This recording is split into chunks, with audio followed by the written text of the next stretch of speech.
ng alipusta sa kanya sa panahon na sila po ay isang kahig at isang tukalang ng kanyang ina.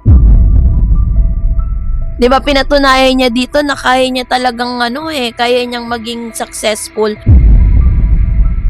May mga post po kasi sila doon na parang nakatag si Raisa tsaka yung Team Raisa.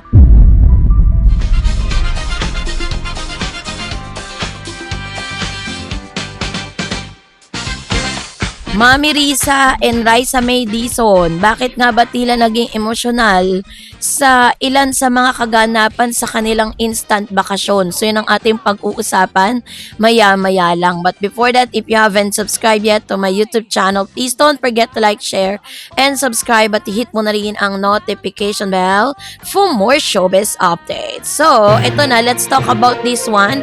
Dahil nagbalik ang Team Raisa sa sikat na night market sa Hong Kong para sa kanilang paboritong giant oyster na may garlic sili at kakaibang pampalasa. Pero may mission ang mag-ina. I-fact check kung totoo mga tags at chika ng netizen na ginawan sila ng poster sa mismong stall na yon, the Team Raisa Approve Moment. Totoong balita, nakabilad sa mismong tindahan. Grabe! Ang malaking larawan ng mag-ina na may nakalagay na Team Raisa Approve. Reaksyon ni Mami Risa, uy, kilala pa kami ni Madam mo. Patunay na walang kupas na karisma at buying power ng Team Raisa maging sa foreign vendors. And then the Gen Z and influencers marketing impacts, receipt and engagement. Ipinapakita nito kung paano nagdulot ng totoong foot traffic at international business boost ang vlogs ni Raisa May. So, ang simpleng pagmamahal sa pagkain ang naging magandang tulay sa pagitan ng Pinoy tourist at OFW ng mga lokal na negosyante sa Hong Kong. Kaya naman na napanatili ni Raisa May at Mami Risa ang kanilang pagiging grounded, humble at relatable sa kabila ng kanilang katanyagan. So, doon po sa kanilang bakasyon, napunta po sila sa isang restaurant kung saan ito po yung tinatawag na Pinoy tourist na parang market doon po na meron po silang mga kainan doon at talagang pinuntahan po nila yon, sinadya nila dahil nakarating po sa kanilang kaalaman na yung litrato at mga posters na naroroon ng mukha ni Raisa at saka ni Mami Risa ay talagang pinost po nila sa kalagitnaan ng Hong Kong. Ganun po katindi yung influence na dulot nitong si Raisa May. Alam nyo, ang nakikita ko lang dito, ito kasi yung parang good karma for Raisa for being so a kind person, for being so humble. And at the same time, ito rin po yung isa sa mga balik sa kanya sa lahat ng mga taong nang alipusta sa kanya sa panahon na sila po ay isang kahig at isang tukalang ng kanyang ina. 'Di ba pinatunayan niya dito na kaya niya talagang kaya niyang maging successful despite the fact na talagang ang daming mga bashers, ang daming mga talagang nanliliit or parang nanlilibak sa pagkatao nilang mag-ina. Still, tignan mo yung silang dalawa talaga ang naging parang tourist spot doon po sa lugar na yon. Kaya naman na sa nagdulot ng matinding good vibes at pambansang pagmamalaki ang mga kababayan nating OFW sa Hong Kong ang makakita ng kinagigiliwang Pinoy icon tulad ni Raisa May sa lokal na lokal na night market, 'di ba? Pag sinabi kasing lokal na night market, parang parang mga group of negosyante sa Hong Kong na mga Pilipino na talagang nagninegosyo sila doon, nagtitinda sila ng kung anik-anik doon, 'di ba? Pagkain at kung ano-ano pa, yun yung mga tinda nila doon. Kaya tinawag siyang local night market kung saan ngayon pinifeature nila si Raisa May. Syempre ang dami pong mga maybe international na talagang sumusuporta dun sa mga negosyo na yon, 'di ba? At the same time, ang maganda pa dito is natulungan nagkaroon po ng parang spot dun po sa Hong Kong. Ito pong si Raisa May at si Mami Risa. Kaya parang very overwhelming sila. Parang feeling po, parang ang pakiramdam po nila talagang nabigyan sila ng magandang spot at magandang pagkakataon para mas lalong i-market nila at matulungan nila yung mga business local business sa Pilipinos na nandun sa Hong Kong. 'Di ba? Kana may yung organic Pinoy tourism power na patunayan na ang malakas sa pagtangkilik ng mga Pilipino sa mga lokal na negosyo abroad, ang kusa at bukal sa loob na paglalagay ng Team Rise sa approved poster ng incheck na vendor.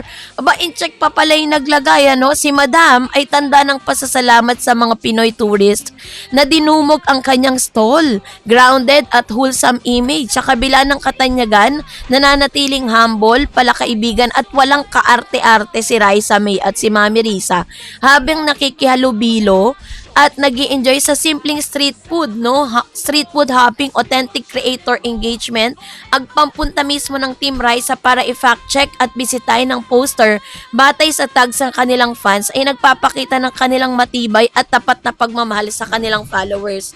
So which means isa rin pala sa mga reason kung bakit po bumalik sila sa Hong Kong ng kanyang nanay kasi to fact check and to validate yung tinatag sa kanilang mga kababayan natin sa Hong Kong kasi may mga post po kasi sila doon na parang nakatag si Raisa tsaka yung Team Raisa.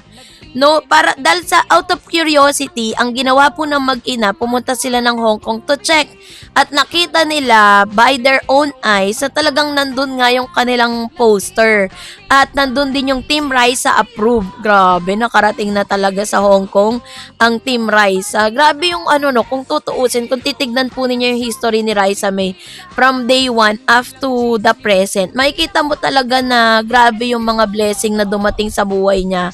Tapos nag-add-on pa ngayon si Bimbi, 'di ba? Although ang daming mga bashers ngayon, hindi ko alam bakit sobrang galit na galit sila. Hindi lang nila nakikita si Bim sa Itbulaga. Ang dami na pong mga hanash, no? Ang dami na pong galit sa kanya.